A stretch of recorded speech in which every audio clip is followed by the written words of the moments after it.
قسم ہے محبوب تیرے زمانے کی، بے شک انسان خسارے میں۔ اچھا، انسان کو مرض لگ گیا ہے خسارے کا، کیا یہ رب نے خبر دی ہے اور بس، یا پھر ایک معالج کی طرح مرض بتا کر کے علاج کی طرف اللہ متوجہ کرنا چاہتا ہے؟ کسی کو کینسر لگ جائے تو ڈاکٹر اس کو یہ بتائے کہ تجھے یہ موذی مرض لگ گیا ہے، تو اس کا مقصود کیا ہوگا کہ یہ اتنا شدید مرض اس کو لاحق ہو گیا ہے تو یہ دوائی دھیان سے لے اور ایک لمحہ بھی ضائع نہ کرے، کہ وقت بھی برباد نہ کرے۔ تو انسان کو جو مرض لگ گیا ہے وہ ہے خسارے کا مرض۔ ہم اپنے آپ کو توڑ رہے ہیں، اپنی سانسیں توڑ رہے ہیں، میں اور آپ لمحہ لمحہ توڑ رہے ہیں۔ کسی نے اپنا بچپن توڑ لیا، کسی نے جوانی توڑ لی، اب بڑھاپا توڑ رہا ہے، زندگی لمحہ لمحہ ٹوٹ رہی ہے۔ میں اپنی ماضی کو دیکھوں، آپ اپنے ماضی کی طرف جھانکیں، کہاں وہ گاؤں اور کہاں وہ شہتوت کی ٹھنڈی چھاؤں اور کہاں وہ مزے، کہاں وہ لطف، اور پھر وہاں سے چلے اور یہاں آپ پہنچے، اور پھر جوانی ایسے گئی جس طرح ہوا ہوتی ہے، اور پھر یہ جوانی کے بعد بڑھاپے کے آثار آئے، یہ بھی چلے جائیں گے، اور آغوش قبر میں ہم اترنے والے ہیں۔ تو تیزی کے ساتھ زندگی جاری ہے، ہم روک نہیں پا رہے زندگی کو۔ ہم سو بھی رہے ہوتے ہیں تو زندگی پھر بھی کٹ رہی ہوتی ہے، ہم جاگ بھی رہے ہوتے ہیں تو زندگی پھر بھی ٹوٹ رہی ہوتی ہے، ہم خوش ہوں تو زندگی پھر بھی ٹوٹ رہی ہوتی ہے، ہم دکھی ہوں تو زندگی پھر بھی ٹوٹ رہی ہوتی ہے، ہم جنازے میں ہوں تو زندگی پھر بھی ٹوٹ رہی ہوتی ہے، ہم شادی میں ہوں تو زندگی پھر بھی ٹوٹ رہی ہوتی ہے۔ تو لمحہ لمحہ سانس سانس ہم موت کی طرف بڑھ رہے ہیں، اور ایک ایک سانس موت کی طرف اٹھنے والا قدم ہے۔ تو ہمیں مرض لگ گیا خسارے کا، تو اللہ نے ہمیں بتایا کہ غافل تجھے مرض لگ گیا خسارے کا، تو ٹوٹ رہا ہے، تو مالک اس مرض سے بچنے کا کوئی علاج بھی ہے؟ اللہ کہتا ہے ہاں میں علاج بھی تمہیں بتاتا ہوں۔ والعصر، قسم محبوب تیرے زمانے کی، ان الانسان لفی خسر، بے شک انسان خسارے میں ہے، الا الذین آمنوا، خسارے سے وہ بچے گا محبوب جو تیرا دامن پکڑ لے، جو تیرے دامن سے لپٹ جائے گا، وہ خسارے سے بچ جائے گا۔ دنیا آگے جا رہی ہے، ہم پیچھے جا رہے ہیں، تو شاید پاکستان میں پھر وہ دوبارہ دور آئے چکی پیسنے کا۔ تو جنہوں نے چکی دیکھی ہے انہیں یہ مثال سمجھ میں آئے گی، اور جنہوں نے نہیں دیکھی وہ بھی کچھ سمجھ لیں گے۔ اس کے دو پتھر ہوتے ہیں، اوپر والا متحرک، نیچے والا جامد اور ساکن، اور درمیان میں خالی جگہ ہوتی ہے، اس میں کلی ہوتی ہے، اور وہاں دانے ڈالتے ہیں۔ ہم اپنی زبان میں اس کو گالا کہتے ہیں، اور گالا ڈالنے کے بعد اس چکی کو گھماتے ہیں، تو جو دانے ان پتھروں کے نیچے آ جاتے ہیں وہ پس جاتے ہیں، اور جو دانے اس کلی کے ساتھ جڑ کے رہتے ہیں وہ بچ جاتے ہیں۔ رب کہتا ہے محبوب قسم تیرے زمانے کی، بے شک انسان خسارے میں ہے، بچے گا وہی جو تیرے دامن سے لپٹ کے رہے گا۔ اس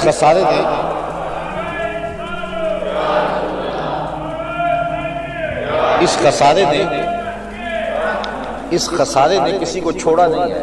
بڑے بڑے بادشاہوں کو اس خسارے نے پیس کے رکھ دیا، جن کا طوطی بولتا تھا آج ان کا نام بھی نہیں، آج ان کی قبروں کے نشان بھی زمانے کو نہیں پتا کہاں ہے، مٹ گئے، نام مٹ گئے، شناخت مٹ گئی، پہچان مٹ گئے۔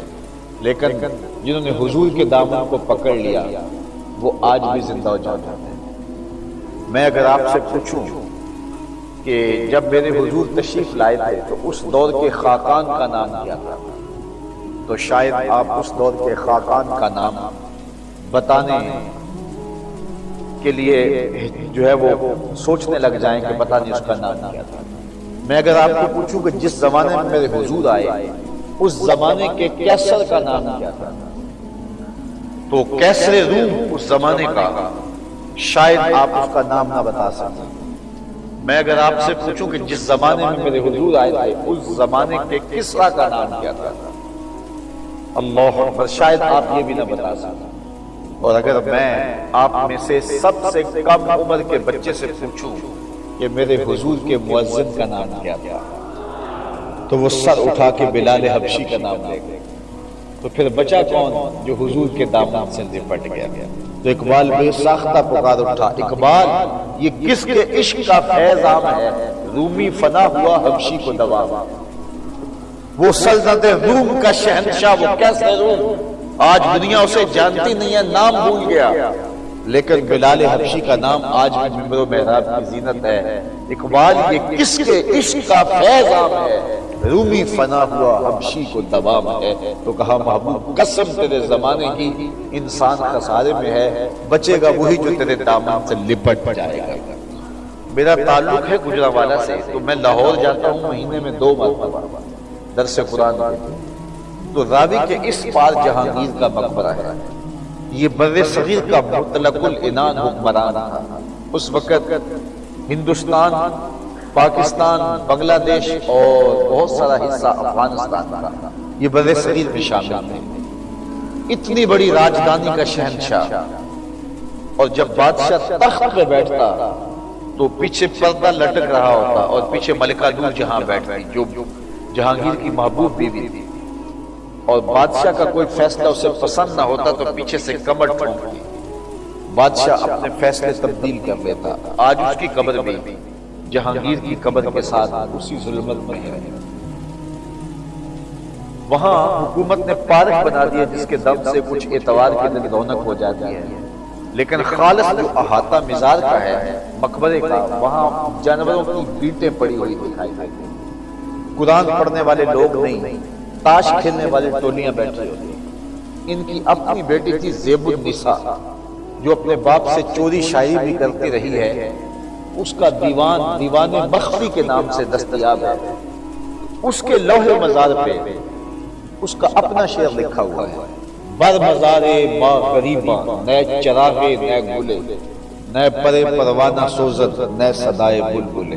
ہم غریبوں کی قبر پہ نہ کوئی پھول ڈالنے آئے گا، اور نہ کوئی پروانہ پر جلانے آئے گا، اور نہ کوئی بلبل گیت گانے آئے گی، اور نہ کوئی چراغ جلانے آئے گا، اور نہ کوئی پروانہ پر جلانے آئے گا۔